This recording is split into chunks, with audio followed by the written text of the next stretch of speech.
Hello, hello! Here we are again, back by popular demand. I hope actually nobody asked, but some people, I think there was like one person that asked 4 million times, roughly, rough exaggeration, if we're going to be breaking down the new character, Contorta, which we're eventually going to do maybe this evening, but 2 videos in a day is like a lot, and I have some other stuff to do, or we're going to be doing it tomorrow. Either way, I wanted to get this out before the adventure is over, so I can help some of you guys get a perfect score. This, in my opinion, was one of the easier adventures, which doesn't mean much because at this point in time I have like enough units built, so for the most part it doesn't seem very troublesome. However, there was one big difference, and that is that there might have been one encounter where I needed 3 attempts. Every other encounter, like without exception, I either did get a perfect score on the first attempt. Actually, this is not what we're trying to see here. Or I did so on the second attempt. So this was relatively easy in my personal opinion. If you disagree, let me know, and let me know why. Because, well, quite honestly, whenever the requirement is mages or whenever the requirement is ranged units, I think it is a relatively easy level. Also, this adventure did a really good job making Lucente the IIIrd look like a boss-ass priest. Almost said something else. This really made him look like, oh my god, this unit is so good. Well, the thing is, Lucente's effect, of course, both of them actually, are situational. They are only good if your enemy is doing something first. Like something in particular, like either running summons or attacking you. And you can then fight back. Obviously, if an adventure is designed in a way to force these situations and you're constantly going up against summons, that really helps, like sell you on the unit, but since most game modes are not, summons are running at you 24/7, actually Onslaught is, but the other game modes are not, this doesn't change, at least not much, my perception of the unit. It's not a bad unit, it's not a terrible unit, it's a very mediocre unit. I almost corrected myself there and said, no, it is a really bad, it's fine. Alright. With that out of the way, let's look at this. This is where we are right now. Before we tackle the legendary encounter live, like we always do, we're going to first break down all of the other encounters, starting with common encounter number 1. Let me turn this off. Let me turn this on. And here we go. Hello, front seat. Hey, Fred. Hey. So this is common encounter number 1. As always with the common encounters, you're not allowed to take any damage, not even like a hint of damage. And this is the first encounter of many. So whenever you're in this situation and you have like the freedom of choice who you want to play someone who can give you some summons, because the enemies like to attack summons. Queen Casual didn't really put any summons on the board. However, with the power of Runner Clue, his cursed touch, dark touch, some touch, I don't know, I don't remember. You can actually make sure that you do get a summon. Then we can use the active of Lucente for the first time in this adventure, definitely not the last time. And then with yet another attack by Runner Clue, we do get the perfect score. And this basically means this is our first perfect score of the day. First of many. And you can see here, common encounter number 2, first attempt. Never played this before. This time we are forced to only play light units, which is not much of a problem as long as you are only playing common heroes. So they don't even have to be leveled like highly. It's either way is basically fine. So we're going here with Tana to take care of these annoying gunners in the back. Tana has an effect that is getting worse and worse and worse, the better, in terms of rarity, the enemies are getting. That means if you bring Tana to a common enemy encounter, you will do great things. You will like slice and dice through enemies. If Tana is going up against rare enemies, it's a little bit harder. Not impossible, but harder. If you bring Tana to epics, gets a bit harder again. Like, it's possible, she's still good, but not as good. And then with legendaries, this is where she actually becomes kind of bad. Like, sorry Tana, I love you, but this is basically the rule of the law of the land. So when you're going up against common encounters, Tana is an absolute beast. Alright, this takes us to common encounter number 3, where we are again not allowed to take any damage. We just saw in the encounter before we made heavy use of Sir Matt. We just decided to bring Sir Matt again. This is really only about the fact that we get horses. It's nothing else. It's not like Sir Matt is broken good or something. It's really just, I want to have like units on the board. Another option obviously would have been gigs with the empty the net attack. Empty the net would have also worked. And since Silver Root is like a thing in all of these adventures, all of them, I decided to like not even just wait for the requirement that we have to play Silverwood. I just like went ahead. I just like, okay, here we go. Let's not wait for the encounter that says you can only play mounted heroes or you can only play melee heroes, which doesn't make any sense in Lucente Adventure. Let's just bring Silverwood right away. Because we know in our inner hearts, Kyle loves Silverwood. And that's okay. I'm not judging. It's a good unit. It's a solid unit. So that's why we went with Silverwood here, and that gives us the perfect score and like a lightning victory. Definitely other ways possible to get the score, but this is the way I did it. Morning, hey Monster Mash, hello, just passing by. Alright, now we're going to uncommon encounter number 1, and this is the worst combination of requirements in the game of Rivengard, which is light units and mages. Now, this used to be a lot harder back in the days when Arius was terrible. Like, not like a tiny bit bad or something, like actually certified terrible. This is no longer the case. Arius is like, alrighty then, now. So that's why we can play him here. And we can also see that Lucente is quite good. This was actually like a misplay. When you're moving Lucente, always move him next to an enemy unit, obviously. Because you're triggering his excellent passive effect, the Exorcism. I was about to say Inquisition, but this is his main effect, his active effect. Also, I would have loved for the passive to be called Exquisition. I mean, it's a bit late for that, but like an Exorcism or Inquisition, Exquisition would have been a cool name for the passive, in my personal opinion. I'm still without Tana and Silverwood, which I believe make adventures easier. Tana, to some degree, Kyle like claims he doesn't test with Tana, and I actually believe him. Silverwood is a bit of a requirement. I feel like Silverwood is like very, very often like the number one choice for Kyle for some reason. Alright, so here, we're taking out the 2 units that were standing next to the 3rd unit that was here originally, because then Gix can go for maximum effect. And after that, we're in a really good place. Like, we have 2 summons here, now we have a summon here, this enemy is in darkness, shrouded, not for much longer, but he is for the time being. And then here we can see, okay, we got a shade next to this guy, and we still have Lucente, so he can take him out. And then we have this other guy, and here we get a bit lucky with Pulmon, but we got him!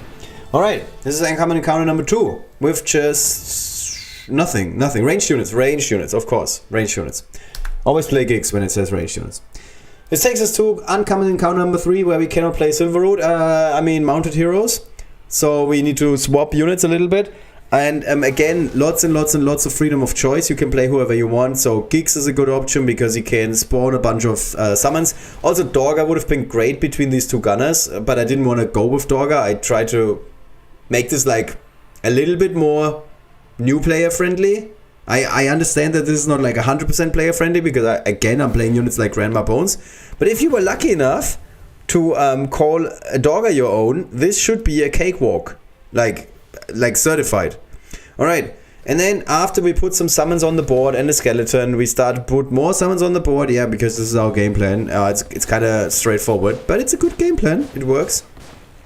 And after the enemies go ham on our summons, we are down to just 4 summons. So it seems like we're doing something right here as far as I'm concerned. So we can bring in Lucy, and Lucy's gonna take care of the skeleton for us if we just move him to the side. And then the question is, this is actually a bit of a misplay. We should have first moved Grandma into a spot where she could have given us another skeleton for this and or this guy. Both of these guys would have been fine. Now, this is not what I'm doing. I'm mostly focusing on Taro here because I want to like get something out of Taro. Or make sure that he's not doing any damage to me.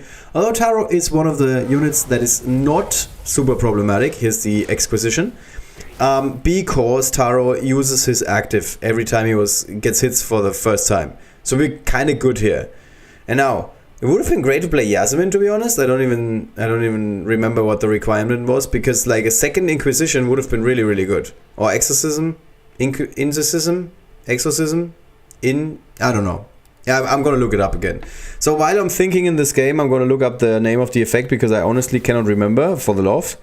It is an Inquisition. Okay, not an Exquisition. Should have been an Exquisition. Alright, so with the Inquisition, we were getting rid of all the gunners at the top of the board, and now we are almost done with this encounter. We have one more turn for the lightning victory. Oh no, this is the last one. We needed to get lucky with a Giggs hit. I did. And then we're there. There would have been some other options. Like, well, not Accio because he's mounted. Dogger. Dogger would have been a strong option. Also, Tana would have been okay. Alright, this takes us to the rare encounters, and this is the first one, and I actually forgot, or was... it's mages only. Alright, so we need to play mages now, which is not much of a problem. In this is like a light and dark combo sandwich. Whenever you can in this and all adventures really, play the combination of Ranaklu and Queen Akeshru. Like, together, they are, like, unstoppable. Unstoppable, as far as I'm concerned. Here would make sense, like, to go for a second Ranaklu activation, which is obviously not possible, but generally speaking. We could have also not attacked on the first turn with, not used the active with Queen Akeshru on the first turn, and instead just gone with a regular attack. However, even though we're not putting, like, enough buddies on the board, we're putting some buddies on the board, and then after that, again, thanks to the Inquisition, I think that's the name, we are easily wiping the board and get, like, the win with yet another lightning victory. And this is rare encounter number 2. I think rare encounter number 1 was the first one, or one of the uncommon encounters where I needed 2 attempts. I didn't keep track, but you can go back in this video and let me know how many times I needed 2 attempts. It's not a lot. It's not a lot. So this time we're going to the side. This guy's actually dead. He has 20 more health. However, keep in mind he's in fire. And like, not by choice. It just happened. He's on fire now. And now we want to put more bodies on the board. So we're checking how much damage the Dark Dragon ability is going to do. And if it's going to get rid of one of these guys. And I believe the answer is yes. Or maybe. Or we're going for this. Yeah, I guess that works. So the enemies are consciously stepping on the X. In the end, we're, like, done. We don't have any more summons. But we're still alright. We're still in this game. So we do, like, a little sidestep, then we go for the Inquisition, and again, what a good effect. What a good effect. We're getting rid of so many bodies, and then finally we do, like, refresh our summon supply, as I like to call it, with yet more Queen Akeshru activations, or regular attacks, and this really puts us there over the spot, and in the end, it's like a bit of an easy encounter. Now, for the hardest encounter in the entire adventure, which is rare encounter number 3, is coming up in a second. This one requires us to only play healers. I'm not sure if I needed 2 or 3 attempts. There's a couple of things that you need to, like, watch out for. Hello, hello, hey Dörfel. First of all, never have your mages, when you can, like, avoid this, that they are standing next to the bridge. Because the gunners from the other side of the bridge, they can step to the side of the bridge and then shoot your healers. And the healers are not known to be, like, super resilient. Also, move whenever you can Nixie. And I'm gonna admit, I was super lucky here. Like, look at this. Like, Lucente looks almost dead. Super dead, super dead. Oh, he's suddenly alive again. And then he ends up next to the tree and is at full health again. Like, I did not plan this. This was complete randomness that happened here. But then, an Inquisition again. Like, we can tell this Inquisition is really something. We get rid of the summon thanks to the active of Tavarinci, which is actually a really good effect.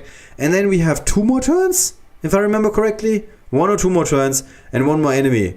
So this is like a foregone conclusion.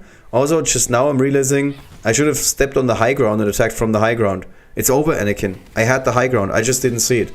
Anyway, still a victory. Super lucky. Super lucky. I do not recommend that you play it the same way that I played it. Because this didn't look like the best strategy. So that takes us to rare encounter number 4. We are not allowed to play any... Also, did I play this before? I just need to go back. Oh yes, I played this twice, I remember. No mounted units, no flying units. So this time I'm going for a weird strategy that did not really work out. I am thinking that a Nixie tree is in order here. Didn't really do anything. I was hoping that the enemies would shoot the Nixie tree and, like, go down this way. Didn't really work. So we have a summon on the bottom which gets shot once but survives. And we have the shades at the top, they all die. And so we're basically back to where we started. This is not a good look. This is not a good look, and like the opposite of well played. Also, why are these enemies all standing in line at the top? This is driving me nuts just looking at it now. Where's my Myvera together with I don't know, Naivis maybe? And then we just put, like, buddies on the board. We get lucky with a crit hit with Ranaklu. We honestly don't deserve this, that this is happening to us, but it's alright. We're still in this. And then I'm thinking for a second, oh, Inquisition would have been good, but it only has 3 range and not 4. Also, it would be hilarious, or ridiculous rather, if it had 4 range. It's not like this is a bad effect. This effect is pretty good. So now the problem is we can only attack one enemy with Queen Akeshru, and the guy at the bottom we kind of have to ignore, and then we crit again with Ranaklu, because I'm the luckiest player in the world, certified. And then we did take a little bit more, like some more hits, some more damage. However, Queen Akeshru was standing next to a tree, so she's all good again. So now it's Inquisition time, and boom, these 2 guys are dead. So we only have one more enemy, and then Queen Akeshru takes care of him. Still would have had Nixie for healing if we had needed it, but in the end, this is what got us there. This is definitely not the best strategy, but it goes to show that some of these encounters are not super hard, to be honest. Like, as we can see here, rare 5, I'm trying it for the first time. We have to play light units, which is always a challenge, like finding 5 good light units among all the units you own. I try to come up with something. In the end, I think that Sir Matt is really good. As we learned in the earlier encounter where we kind of should play Sir Matt, it makes a lot of sense to heal the horses. So don't go for the enemy here, go for the heal. Get the horse like up to speed, and then you're in a pretty good place. So now the enemy is moving in. If Katsume starts to hit your units, it's over. Like, you're not going to be able to heal all 5 over the course of like 2 or 3 turns unless you bring another healer like Hana. But Jesus, like learn how to play the game if you think that Hana is a unit. So instead we're going slice and dice with Tanamo once again, worked like a charm, got rid of most of these enemies. Then it's time to check how much damage the empty bottle is doing by Vittoria. So we're looking at the active at some point, and we will see that it is going to be enough to kill the skeleton. I remember this. Yes, the sudden toss. It's not a regular toss, it's a sudden toss. We're doing 288 damage, the skeleton has 200. So we're good. So we can just throw the bottle at the head and crack some skulls. Skeleton party skulls. And then after that, we need to open up a spot so we can then summon 2 horses. That would be one option with Lucente here. The other option is to just continue and heal, which is also fair. So I'm retreating now, which is a strategy in a way, because we do have 4 turns. So now the enemy is moving in, so Matt is taking some damage, and Vittoria is taking some damage. In Vittoria's case, it's not much of a problem, because we do have Lucente. In Sir Matt's case, it's not much of a problem because we have horses. Also, we eventually want to use Yasmin. So after giving this a bit of thought, I'm realizing, okay, it's time to bring more horses on the board, because then the enemies will never, ever, ever attack us again. So after giving this lots and lots of thought, we are healing, then we are refreshing basically Sir Matt with the help of Yasmin. And then we put more horses on the board, preferably next to the gunners, because the gunners are the biggest problem. If they survive and they can attack whoever they want, they tend to do like great damage. Alright, so this is it. We got 2 more turns, we got 3 more enemies. We do have Lucente, so it makes a lot of sense to first move him, then heal, like I said earlier. I only learned this over the course of this adventure, which just goes to show that I'm not the best player. And then after that, we're in a really good spot. Really, really good spot. So we're thinking about, okay, we can get rid of the skeleton. Either way, really. We're going with Yasmin. And then we're not moving Vittoria because she always gets attacked. And now it's the last turn where we can get the perfect victory. We're again using the Inquisition, Exorcism, move next to the enemy, and that eventually gives us the win. So this took seemingly forever, but in the end, we got there with the perfect score. And all of that takes us to the epic levels, which in epic encounter number 1, we needed 2 attempts. First attempt, we had like 497 out of 500, if I remember correctly, because it was like just the tiniest bit that we lost. So this time, we're going with a Yasmin. The team was the same for both attempts here. We're going with a Yasmin because we don't mind Sir Matt taking some damage, because he can now bring horses out. So it makes a lot of sense to move Sir Matt into the shrub, because then he's taking less damage, and then also the enemies tend to attack the horses because they are not in the shrub. The first time I made the misplay of moving with Sir Matt next to the gunner and attacking him, and the gunner was in a tight spot, so he couldn't shoot a horse, or he didn't want to, and then he ended up shooting Sir Matt instead, and this was the problem. So this time we can see we don't have any such problems because the gunner is 100% going down. So let's do that and attack with Sir Matt. He's got full health, so we're all good. And then there's only one more enemy, and that is this one Spirit Samurai, We're going for the exorcism, but doesn't quite get us there. He's almost dead, but not quite. Then, however, on the next turn, we finish things, we wrap things up, and that's kind of it. There's obviously other options to get this level done. Like Tana is a strong unit as always. But here I think this was a good attempt. This I also needed 2 attempts, maybe even 3. This might have been the level where I needed 3 attempts. So I figured that Ranaklu and together with Kinakesho could be kinda good. I think there's other options, like a Nixie tree is really good in this encounter. So I am just retreating strategically, and then on the next turn we're going in less strategically. So I was totally assuming that Tana would just slice through all of these enemies without even blinking an eye. That did not happen. So then I thought, okay, what do we do now? We want to get some enemies down. So I'm attacking with Lucente now, after giving this a lot of thought. The guy in the middle where we can do 451. The idea is to not kill him, which did work. So now he's got 173 remaining, and then with the help of Pinakesho we at least, well, fortunately we get 2 summons. Actually I was looking for 3, but 2 will do. Alright, enemies are shooting everything under the sun, including Lucente, but Lucente is still alive, so we're kinda okay. We put a shade out, get lucky with a crit hit, and then look at this gunner. 1 health. 1 health remaining. Are you kidding me? So we're moving a little bit down with Lucente, all the way out of the enemy, and then we heal ourselves. And now we're kind of good. This is the last turn. There's still 1 enemy with just 1 health. I'm still not getting over it. And then we have 3 more attacks to get rid of the last guy. Ideally. I think Queen Akesho could not have connected, but still. Still a good run. And that's basically it for the epic encounter number 2. And finally, that takes us to epic encounter number 3, the last one that we have pre-recorded, where we again have to play mages. This is pretty straightforward. It's one of those encounters where it makes a lot of sense to not engage directly with the enemy, just move a little bit back. There's different options that you can go for. You could go with Queen Akesho and Ranaklu Hey Island. The game looks easy. I'm trying to make it look easy. It's on purpose. It's relatively straightforward, yes. Most of the time. Alright, so here we need to get rid of a couple of skeletons.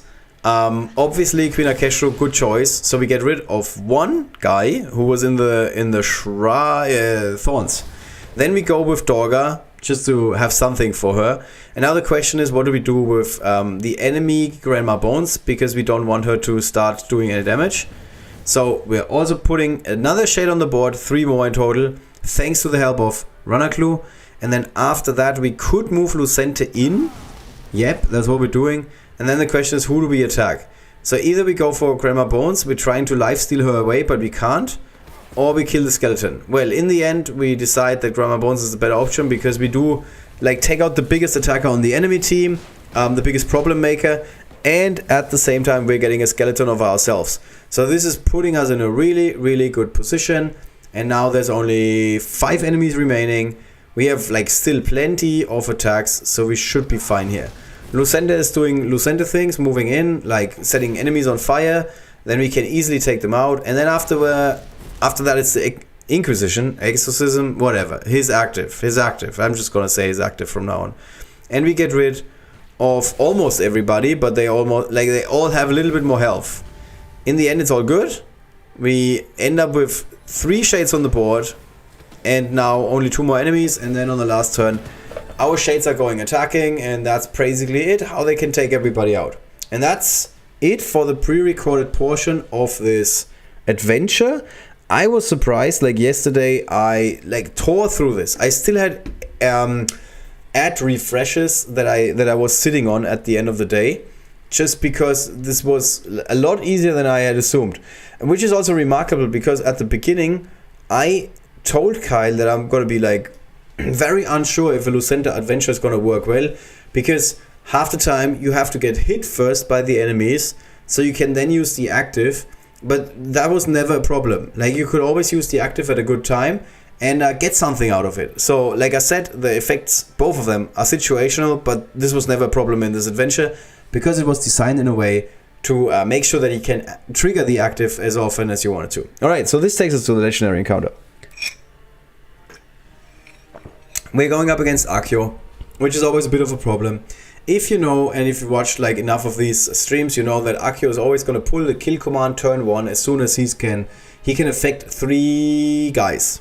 So, there's a couple of strategies, like I haven't even looked at the level yet, but I can already tell you this. There's a couple of strategies. One of them would be that you like put the enemies in darkness, for example, so they cannot connect with you, and then Accio is going to go for the active and nothing is going to happen. Like these Buried Samurais are all just going to die.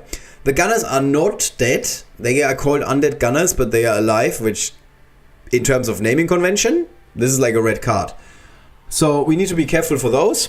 Also, we can get the Skull Isle Soulstone, which is much requested legendary item. Although I need it for a couple of units, and I'm already done with those. Okay, I know this encounter. This is one of the elite levels in the latest chapter of the campaign. So we can only play ranged units. So Queen Akeshru is a natural fit here. And we can potentially get rid of the gunners. Let's look. They have 1,300 health, and Queen Akeshru is doing more than that to the first target and still enough to the second and third target. So an option could be that we move in with Queen Akeshru from here, do 1, 2, 3 steps, then we get to the first gunner and we can use the active. So there would then be a darkness barrier that would prevent the enemies from hitting us. Further, we cannot hit with gigs because we don't have... No, we can't. Okay, the way the level is designed, gigs cannot connect on the turn 1, so this is kind of bad. But can we do something with a tree? So I think if we get rid of the first gunner with the active of Queen Akeshru, and then we plant a tree with Nixie, we should be in a pretty good spot. So let's see, we're bringing in Giggs because he's amazing. Also, he's a ranged unit. We're bringing in Nixie anywhere. Nixie. Come on, put. Here we go. And then we could either play Grandma Bones or another good ranged unit. Another good ranged unit would be... Tim would be okay. Penda would be pretty good. Yeah, Penda would also stop my enemies dead in their tracks. Also, we could play Snazbang. Oh, so many options here. But I think this is fine. Hello, Soul. Hey, Buck. Okay, let's just give this a try and see where we go. So, like I said, we want to attack with Queen Akeshru, get a shade, put some darkness on the board, so we're kind of good here. Then we cannot connect with kicks yet. However, we can plant a tree. So let's maybe plant a tree here. Then the gunners have something to shoot at. And there's a chance that the gunners on the right are gonna move up to this shooting range, like up here, and they hit Queen Akeshru. That wouldn't be great. Not the end of the world though. Since these skeletons in the back or spirit samurais in the back cannot connect, they cannot go through the darkness, we should be fine here. There's a good chance that Akkio's just gonna waste his active for no reason whatsoever. And so now we just move a little bit in, and that's basically it for the first turn. Here you see our shades are pretty strong, and here's the kill command, the suicide kill command that we all love to see. Alright, so Nixie is half dead, so this is a bit of a problem. Other than that, we're looking like we are in a really good shape here. So we can hit the guy in the middle. So let's move Grandma Bones in the middle. Then after that, let's hit the guy in the middle. Boom. We didn't kill anybody, but we have more summons on the board. And then we need to heal up. Okay, so let's give ourselves 2 rather than just 1. And then we can start healing. Oof, okay, that's a weak heal. Jesus, that's a weak heal. Let's try and get another heal in. And we have 2 more turns. Okay, Lucente is apparently a beast, so he just heals like it's nobody's business. Okay, and then Grandma Bones gives us another summon here. Alright, so now the biggest problem is, can we finish the enemy before... Okay, we do have the exorcism, so this guy would basically be dead. This is the last turn we can get the bonuses in. So Nixie will have to take care of the gunner. Don't get a skeleton, but that's not important right now. Then we're going to try and heal. Jesus Christ. Okay, we can't heal Queen Akeshru this way. Okay, so we need to make sure that Nixie doesn't take as much damage next time around. So this was definitely a problem.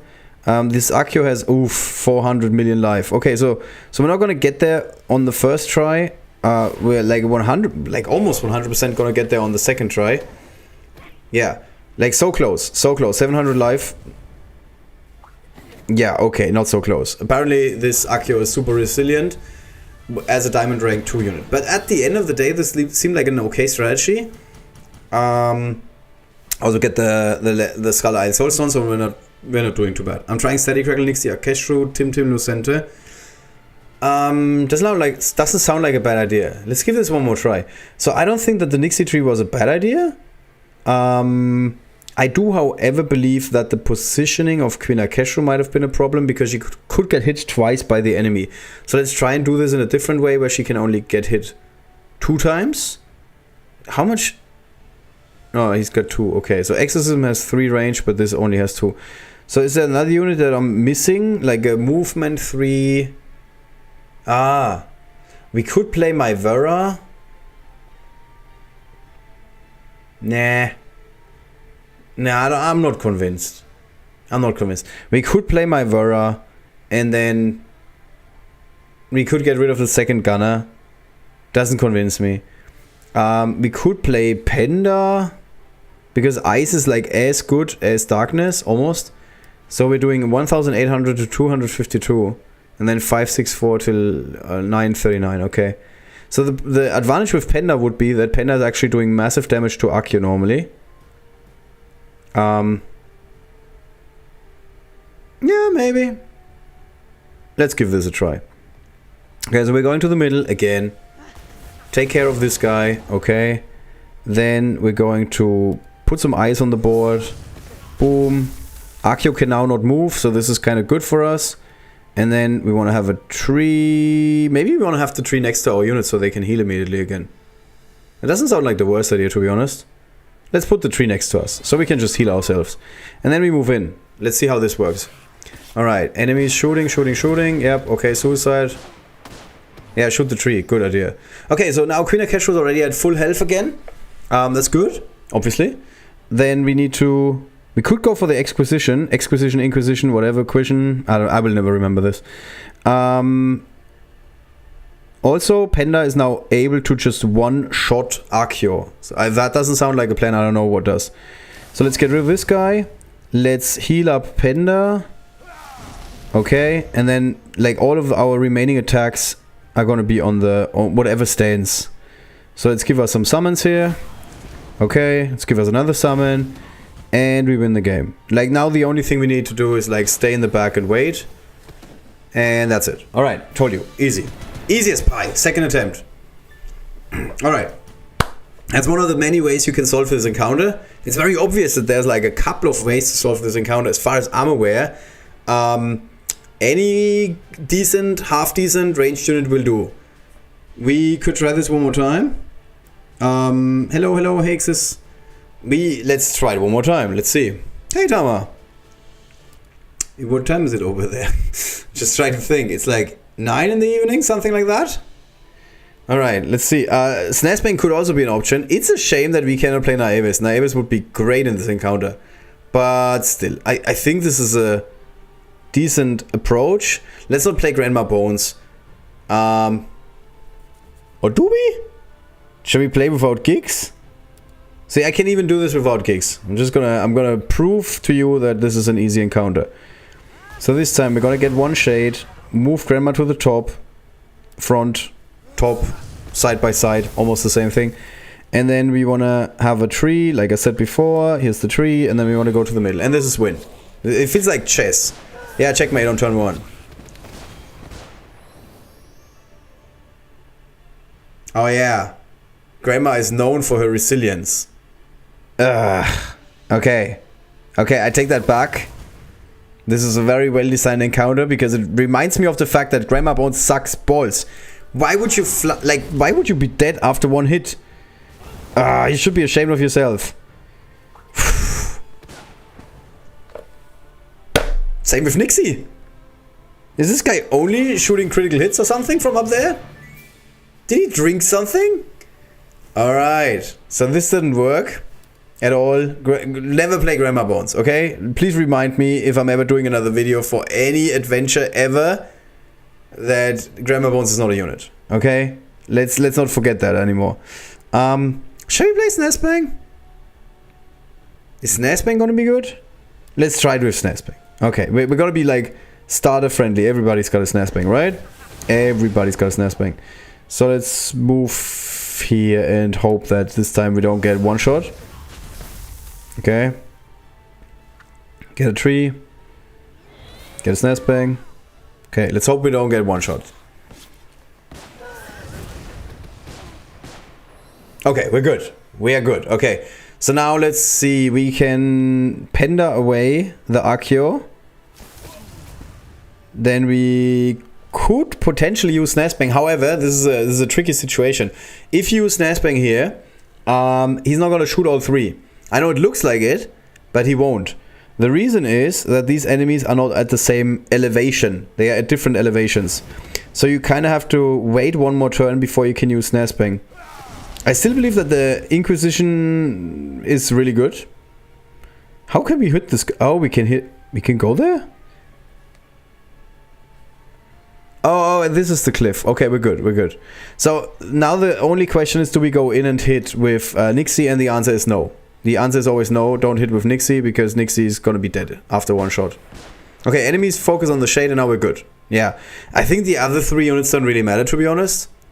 Like, you play Queen Akeshru and like someone like a Penda, and like Nixie with the tree is for decoration. Mostly. It's just so it looks nice.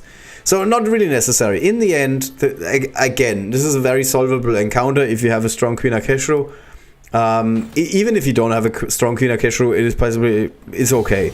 Queen Akeshru is so good here because she's creating the darkness that is blocking the summons from advancing to you. So in that sense, it's pretty good. As always, the last chest, some gold, which is nice. Some laurels, which is appreciated, much appreciated even. And the light essence, which is, Jesus, throw it in the gutter at this point. Throw it in the gutter. So that's it. That is it. We got a perfect score with the Adventure, once again. Yeah. And this is where we are. We can crack a few more chests, but I'm spare you guys. Because I actually have to get to another stream, which is only going to run for an hour. Because who needs to work anyway? Grandma's not so beefy, so let's bring snares. Yep. That's true. The logic doesn't check out. However, snare spang at Diamond Rank 3 is kind of beefy. 2400 health is not nothing. Grandma Bones is 1700. 700 less. She's not Diamond Rank 3 yet. I don't know if she's going to get any better. Let's see. She gets 47. Okay. You can basically say 47 times 2 when you clear the rank. And then 35. It's also not a whole lot, but at least it's something. It's at least something. Yeah. Yeah, kind of underwhelming her health. Then again, it's an old granny. Like, what do you expect? Who else has a D3 Penda? You don't need a D3 Penda. Like the Penda was not important. It was just the active, and it was mostly about creating ice. It's not so much that it needs to be like level 50 by any stretch of the imagination. Also, talk about underwhelming effects. Rain of Ice, right there, right there. You do? Okay, good. Still a bit of range. Yeah. It's a good unit. It's a decent unit. Alright, that's basically it for today. Like I said, I need to start another stream. I need to start my work stream for like an hour before I need to rush to a kindergarten event. Because life. There's too much life happening at the moment. Alright, we're gonna have another video talk about Contorta. I can give you like the too long didn't read Cliff Notes version of what about this unit. So here we have Contorta, a rogue, light rogue. So she's basically competing for a spot against units like Tanamo, which is kind of hard, which immediately means she's gonna like face an uphill battle, so to speak. So she has a very interesting effect, and that is that she can toggle a stance.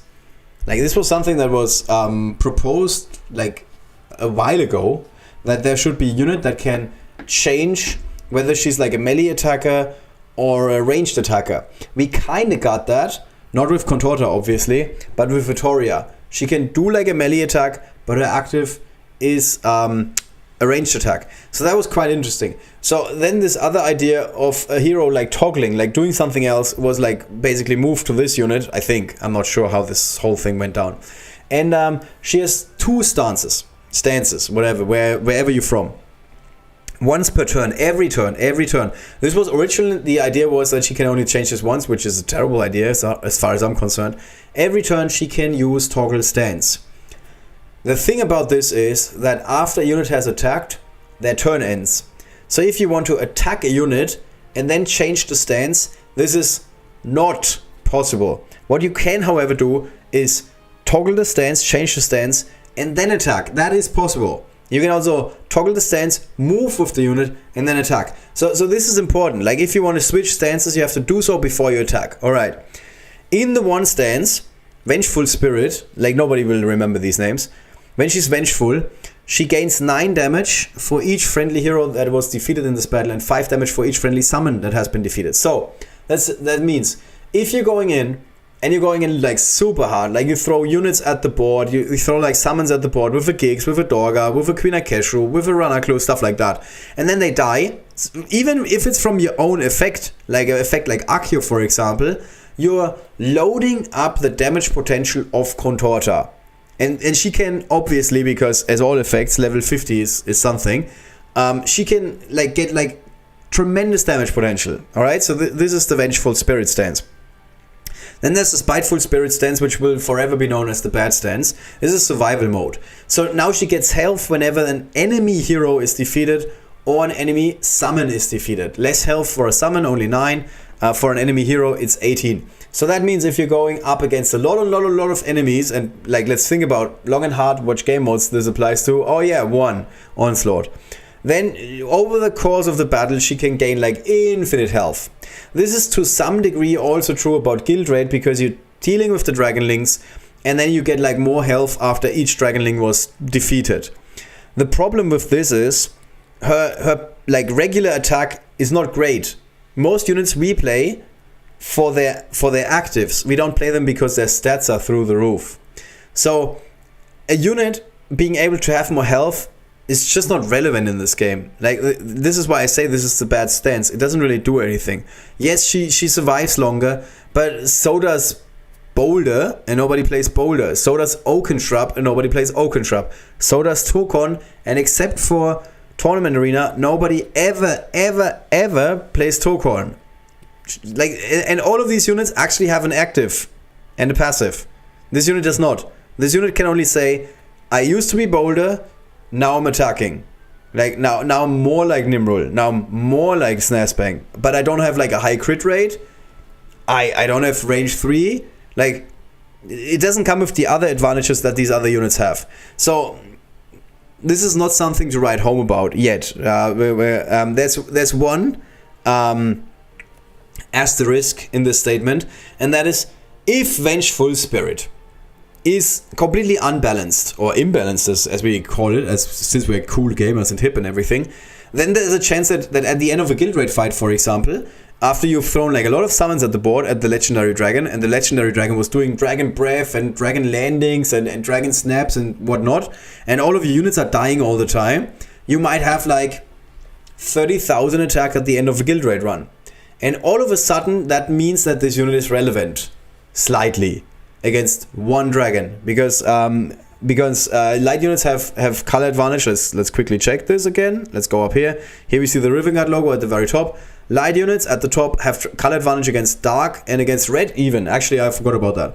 So this would be a relevant unit against 2 dragons, against the fire dragon and against the dark dragon. Somewhat relevant.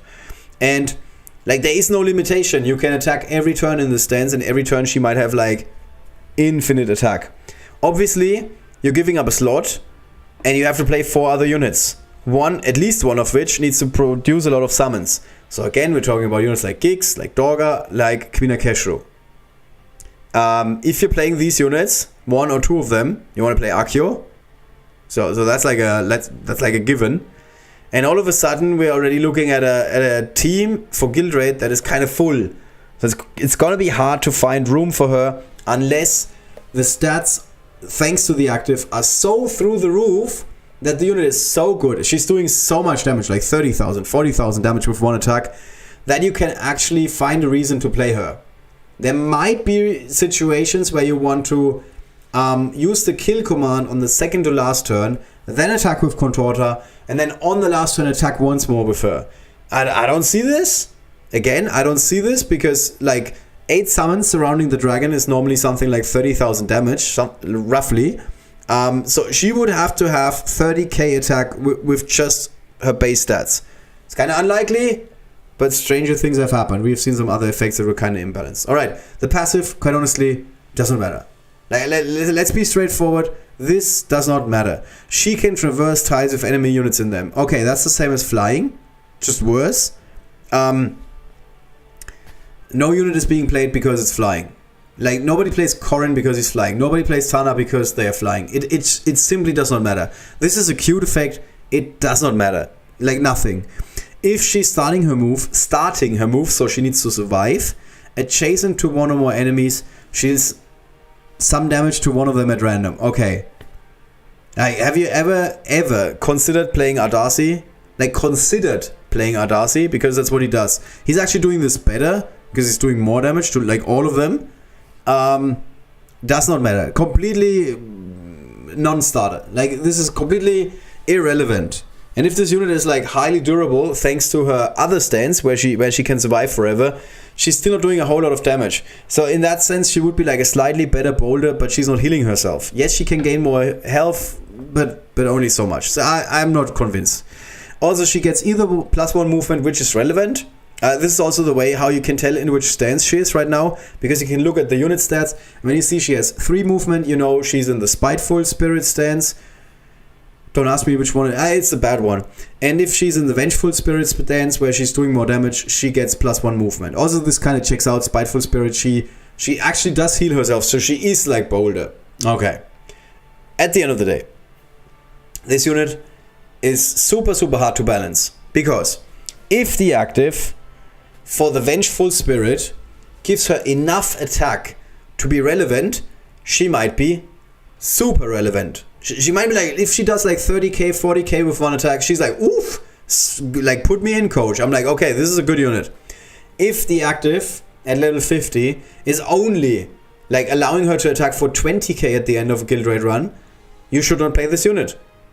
Because this only happens at the end of the guild raid run, after the kill command or after whatever happened before that, and it simply does not look like she's gonna be worth it. If it's even lower than that, if she only does 10k, she's not worth including in your guild raid team. And this is the only thing when this... also, I didn't even talk about other game modes, because she's completely, like 100% irrelevant for every other game mode. Like, this unit is bad in Tournament Arena, I'm pretty certain of that. This unit is useless in... okay, campaign, whatever. I would never play this in Hero Arena, because Hero Arena is all about like explosive moves, like going in, like destroy the enemy team on the first or second turn. Like, this doesn't check out. I don't have 5 turns where my own summons are dying, and then, ooh, Vengeful Spirit, I'm coming around for 10k. Ooh. Yeah, you're almost dead at this point. 4 times over, hopefully. Otherwise, your opponent doesn't know how to play. And if your opponent doesn't know how to play, there's either ways to win. Like, I don't know, play Tokon or something. So, yeah. Does stance change count as an active usage for quests? Yes. However, you can change the stance as many times as you want. At the end of the battle, you will get 1 activation. This doesn't matter if you bring in Yasmin or not. The way this works is because of the programming of the game. The game basically says there's a trigger for the unit that says active has been used or not. And then if you have a unit like Boulder and use the active, the game just locks in, active has been used. And then when you use Yasmin, what all Yasmin does is reset that trigger. So the game now thinks that the active has not been used. This is why Boulder, when in stone or rock form, let me check. So Boulder, when you use the active, he changes to rock form. Okay. And then the thing is, in the passive, rock form disables regeneration. So this is like a really good showcase of how the game works. You use the active of Boulder. The game now says, okay, active disabled. And then regeneration checks, is the active disabled or not? It does not check, is Boulder in rock form. It does not look, has he used his active this game? The game just looks, is the trigger that the unit can use the active activated or deactivated? And when you use the active for the first time, the trigger has basically been activated and the game now knows, okay, active has been used. And that means that Boulder will not heal himself anymore. However, if you use Yasmin on Boulder, even though Boulder stays in rock form, he's still healing himself. This doesn't make any sense if you read what's here in front of us. Rock form disables regeneration, but this is how the game works.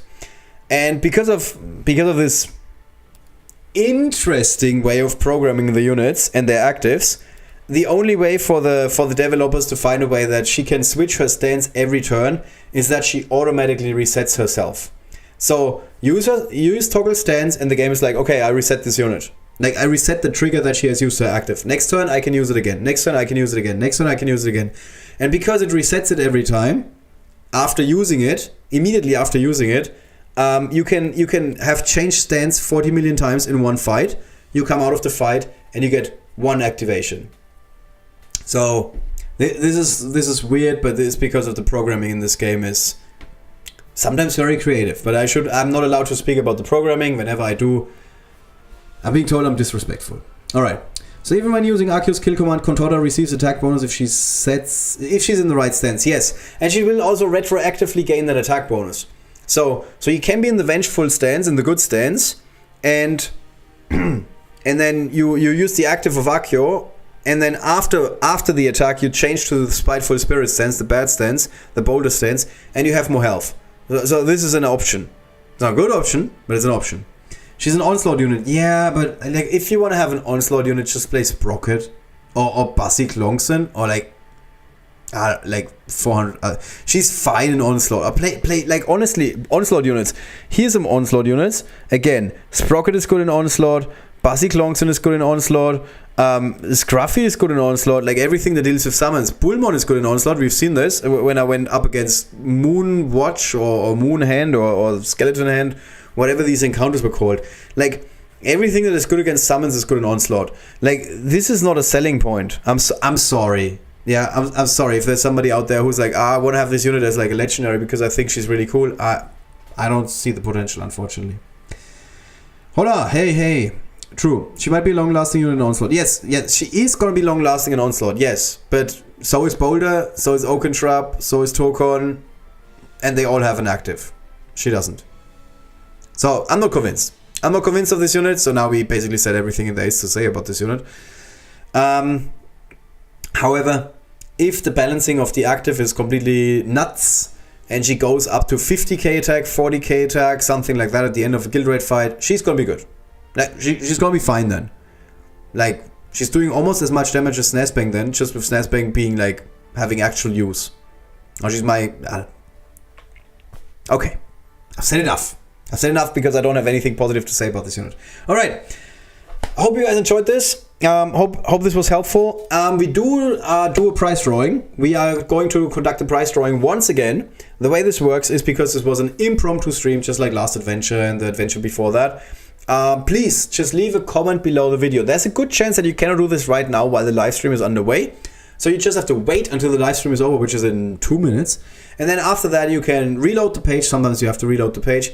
And then you can leave a comment below the video. I'm going to be picking a winner tomorrow out of everybody that has commented. You don't need to be the first. It doesn't matter. You can be the last guy that comments. You can be the first guy that comments. Please do us a favor, both Kyle and myself, and let us know which encounter you enjoyed the most. Quite honestly, I like Rare 3 just because of my super chaotic way of solving it. It wasn't creative, it was chaotic. And I've never seen a unit that was like getting shot 3 times, almost dead, walks into a Nixie flower, heals up again, gets shot again, moves next to a Nixie tree, and then at the start of the next turn is like immediately at 100% health. So it looked like I planned this, but it was just a happy accident. I'm gonna be straight up with you guys. Alright, so leave a comment, then you can also win 10 summoning tokens. See you guys very soon. I don't even know what's up next in this game, but there's gonna be something. Alright, that's it for today. Bye-bye.